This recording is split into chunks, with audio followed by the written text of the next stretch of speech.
আরে তুই আমার ভাই, এটা ভাবতে আমার লজ্জা করছে। মেয়ে মানুষের প্রয়োজন হলে তুই আমাকে বলতিস, আমি মেয়ে মানুষের লাইন বসিয়ে দিতাম। তো আমরা তো আসলে পেশাদার অ্যাক্টর। বুকের মধ্যে শত্রুতার আগুন জ্বালিয়ে বেঁচে থাকার মানুষকে ভয় দেখাস না আমজান চৌধুরী।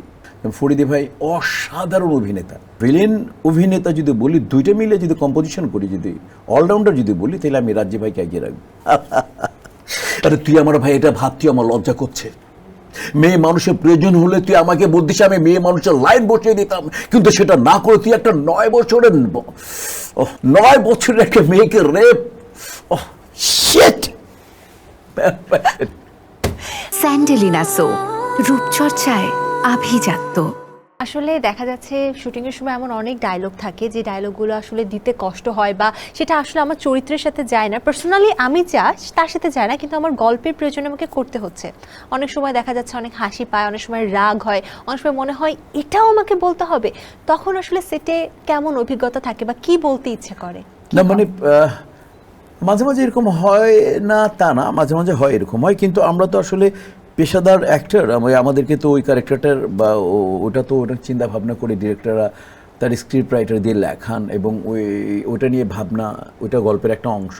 তো ওইটা মানে অনেক, হ্যাঁ 2-4 বার মানে কিছু শব্দের মানে প্রক্ষেপণ এমন থাকে, বা ওই শব্দটা হয়তো বা তখন ডিরেক্টরের সাথে একটু শেয়ার করি, এই শব্দটাই একই শব্দ কি অর্থ ঠিক রেখে একটু চেঞ্জ করা যায়, এরকম দু একবার বলেছি। ডিরেক্টর যদি অ্যালাউ করে তাহলে করি, আর না হলে স্ক্রিপ্টে যেটা ডিমান্ড থাকে সেটাই করি। তো ম্যাক্সিমাম আমরা তো যেহেতু ক্যারেক্টার প্লে করি আর আমরা পেশাদার আর্টিস্ট, সেহেতু ওই ভাবনাটা আমাদের কাজ করে না। তখন তো আমরা শিল্পী হয়ে যাই, আমি রহিম হয়ে যাই, তখন তো আমি মিশা সওদাগর। আমার নাম যেমন এমডি শাহিদ হাসান না, এমডি শাহিদ হাসানকে তো সে নেয় নাই, সে তো নিয়েছে মিশা সওদাগরকে।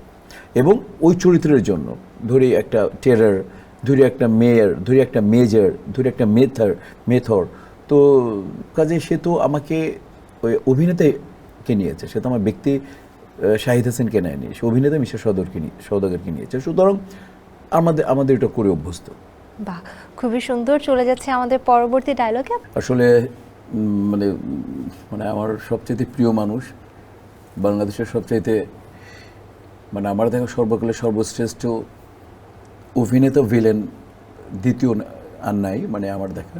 তো ওনার মিমিক্রি, আমি আসলে কারোরই মিমিক্রি করতে পারি না, আর ওনারটা মিমিক্রি আমি বলবো না, মানে ওনারটা অনুষ্ঠানের জন্য বলছি, ওনারটা কোনোদিন ট্রাই করা হয়নি, কারণ ওনার লেভেলটাই আলাদা। উনি মানে মানে সুপার ক্লাসিক একজন অ্যাক্টর। মানে আমি এটা বলতে বাধ্য হচ্ছে যে আমাকে কিন্তু আগেও কেউ জিজ্ঞেস করলেই বলি যে আমার দেখা মানে আমাদের দেশের সবচেয়ে বেস্ট অভিনেতা ভিলেন।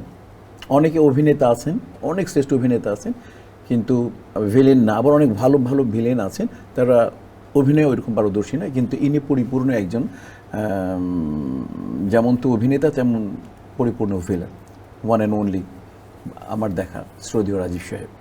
ফরিদি ভাই অসাধারণ অভিনেতা, তাকে আমি কিন্তু মানে আমি একটু মানে এই জায়গাটায় রাজীব ভাই এগিয়ে থাকবে অভিনেতা ভিলেন হিসাবে, বাট অভিনেতা হিসাবে আবার শ্রদ্ধেয় হুমায়ুন ফরিদা এগিয়ে থাকবে ইন্ডিভিজুয়াল অভিনেতা হিসাবে। কিন্তু ভিলেন অভিনেতা যদি বলি, দুইটা মিলে যদি কম্পোজিশন করি, যদি অলরাউন্ডার যদি বলি, তাহলে আমি রাজীব ভাইকে এগিয়ে রাখবো। বিষয়টা এরকম। তো কাছে হচ্ছে যে আমি মিমিক্রি, ওনার গুরুজির মিমিক্রি তো করা সম্ভবই না, বাস অনুষ্ঠানের স্বার্থে করছে, ওপর থেকে উনি দেখলেও মাফ করে দেবেন। বুকের মধ্যে শত্রুতার আগুন জ্বালিয়ে বেঁচে থাকার মানুষকে ভয় দেখাস না আমজান চৌধুরী, বেঁচে থাকার মানুষকে ভয় দেখাস না আমজাদ চৌধুরী, সেই দিন কখনোই আসবে না।